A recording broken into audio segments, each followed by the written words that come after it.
El conocimiento ayuda a la humanidad. Cada día la ciencia y la tecnología llevan a nuevas formas de ver la vida y el futuro. Cada amanecer nos sorprende con algo nuevo para el hombre. Ecos de la ciencia, despertando curiosidad. Ahora vamos a ver algunas noticias interesantes que han salido en los últimos días. Una de las noticias que aparece en en la revista científica Science y Scientific American, lo que sacan un artículo que se titula "Los planes de reducción de carbono del CO2 se basan en tecnologías que todavía no existen".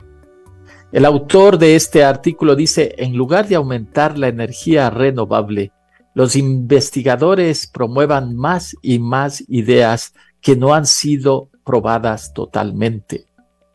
Una de las cuestiones que están ocurriendo actualmente es que hay un desazón y un pesimismo entre los distintos actores, actores políticos, administradores y estudiosos, de que la humanidad no va a llegar a través de acuerdos a resolver el cambio climático.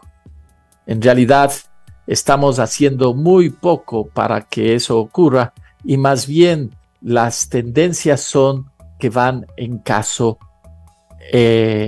en caminos equivocados, hacen pasos hacia atrás y no hacia adelante. Es así que en los últimos meses y quizás años hay esta idea que está apareciendo más y más, y que dicen de que la última esperanza de salvar la humanidad de la catástrofe o las consecuencias del cambio climático es la tecnología. Y este artículo lo que hace es analizar qué es lo que los científicos están promoviendo o estudiando. Así pues, una profesora de Historia de Ciencia, Naomi Oreskes, de la Universidad de Harvard, y autora de varios libros, entre ellos "¿Por qué confiar en la ciencia?", escribe este artículo y dice que en las reuniones de Glasgow del año pasado, que fueron de Naciones Unidas y trataron sobre la crisis climática, el ex secretario de los Estados Unidos, John Kerry, declaró que las soluciones a la crisis climática implicarán el desarrollo y uso de tecnologías que aún no tenemos, pero, según él, que supuestamente están ya en camino. El optimismo de Kerry y de otros políticos de países desarrollados proviene directamente de opiniones de científicos que están trabajando en estas tecnologías. Se puede ver que hay modelos intergubernamentales y de evaluación que están todo el tiempo mirando los progresos en desarrollos tecnológicos y la situación del cambio climático. Estos modelos presentan caminos hacia la reducción del carbono que pueden permitirnos mantener el cambio climático por debajo de los 2 grados centígrados, que es el punto ya de no retorno.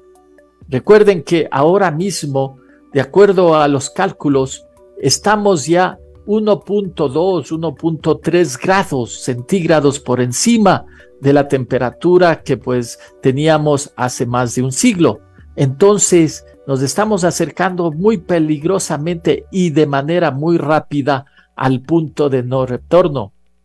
Depende entonces, en gran medida, de tecnologías que aún no existen, como formas de almacenar carbono en el suelo de forma segura, permanente y asequible, para salvarnos de llegar a este punto crítico en lo que tiene que ver el cambio climático.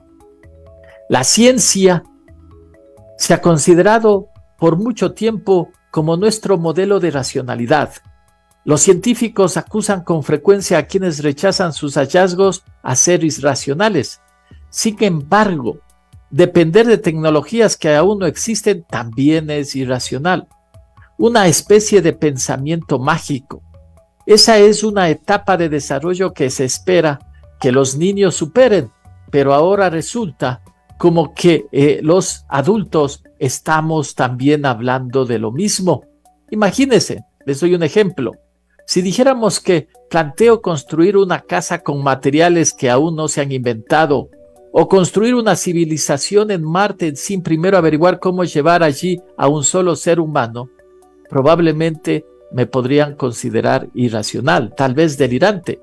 Sin embargo, este tipo de pensamiento está impregnándose en los planes para la futura descarbonización entre políticos y científicos que están trabajando en el tema. Los modelos para descarbonizar dependen en gran medida de la captura y el almacenamiento o la capacidad de almacenamiento de CO2 que podría hacerse para poder parar la contaminación. En otras palabras, las tecnologías están buscando la captura y secuestro de carbono de cualquier forma para quitarle la posibilidad de seguir calentando el ambiente. Algunos defensores, incluyendo empresas como las petroleras, dicen que esta tecnología de captura y de secuestro del carbono es una tecnología bastante avanzada, comprobada y que está llegando a su madurez, porque durante los años, porque ya se está haciendo pruebas importantes. Durante años la industria ha bombeado dióxido de carbono u otras sustancias a los campos petroleros para eliminar más combustible fósil del suelo. Pero el dióxido de carbono no se queda necesariamente en las rocas y el suelo. Puede migrar a lo largo de grietas, fallas y fisuras antes de encontrar el camino de regreso a la atmósfera. Mantener el carbono bombeado en el suelo, en otras palabras, lograr emisiones netas negativas, es mucho más difícil. A nivel mundial solo hay un puñado de lugares donde se hace esto. Ninguno de ellos todavía es comercialmente viable. Por ejemplo, un sitio es la planta Orca en Islandia. Promociona una planta de eliminación de carbono y se cree que es la más grande del mundo en este momento. El dióxido de carbono capturado en el aire se mezcla con agua y se bombea al suelo, donde reacciona con la roca basáltica para formar minerales de carbonato estable. Esto parece genial, pero el costo de hacerlo es astronómico y la escala todavía es muy pequeña. Esta planta está logrando poner en el suelo alrededor de 4,000 toneladas por año. Pero si esto comparamos solamente con una empresa, por ejemplo, la gigante tecnológica Microsoft, que produce casi 14 millones de toneladas de carbono por año, entonces la captura que hace esta planta en Islandia es nada a las necesidades.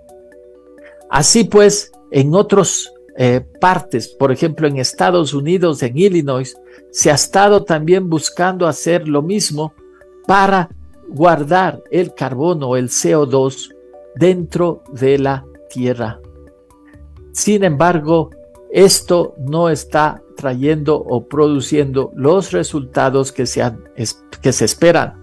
Mientras tanto, que numerosas plantas de captura de CO2 han fracasado o están fallando, también, por ejemplo, el Instituto Tecnológico de Massachusetts, que es pues un centro de estudios de los mejores del mundo, tampoco ha logrado desarrollar tecnologías que puedan ser aplicables y pues han tenido que cerrar alrededor de 43 proyectos los mismos que estaban involucrados para este tema. Es obvio que las empresas petroleras estén impulsando este tipo de tecnología, les hace quedar bien y pueden hacer que los contribuyentes que paguen impuestos se puedan convencer de que esta podría ser una solución de último recurso. Sin embargo, más y más pruebas nos están diciendo de que estas tecnologías exóticas no están todavía listas. Necesitan gran maduración y tiempo para estudiarlas. Mientras tanto, el tiempo pasa de manera inexorable y el aumento de temperatura sigue sin parar.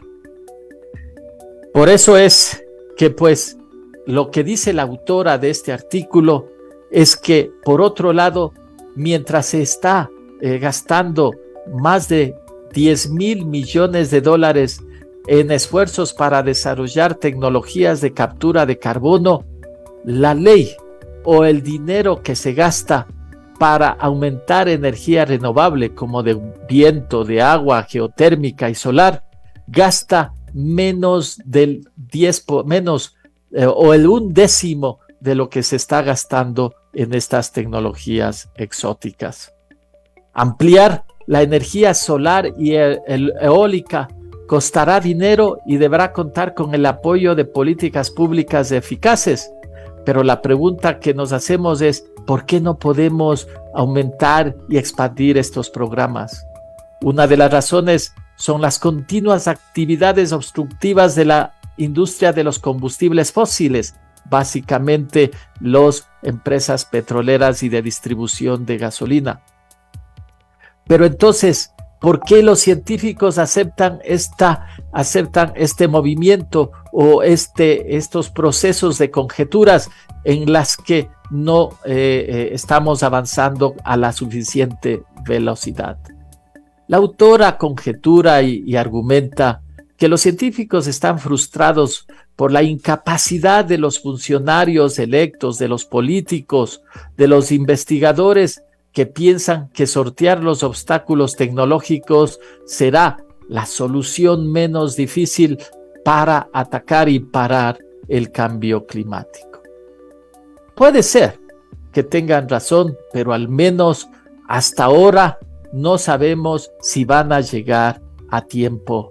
Mis amigos, ellas están yendo a una velocidad que no se compara a la de contaminación y aumento de temperatura.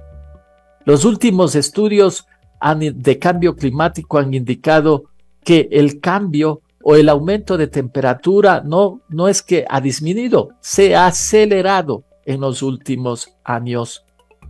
Los distintos países están yendo y aplicando políticas que van en contra del cambio climático. Solamente mirar, por ejemplo, los últimos acontecimientos en Ecuador, que en vez de subir los precios del combustible fósil para disminuir su consumo, lo que estamos haciendo es bajarlos, y no solamente eso, sino subsidiarlos. Quizás, o el mayor temor que tienen los investigadores, los científicos y los expertos en estos temas es que de pronto la tecnología va a estar, o las tecnologías de atrapar y secuestrar carbono o CO2 en la Tierra, capaz que son buenas, capaz que se logra, pero de pronto podría ser tarde si ellas llegan cuando ya habremos alcanzado el punto de no retorno, haber subido 2 grados centígrados la temperatura promedio del planeta con respecto al siglo XIX.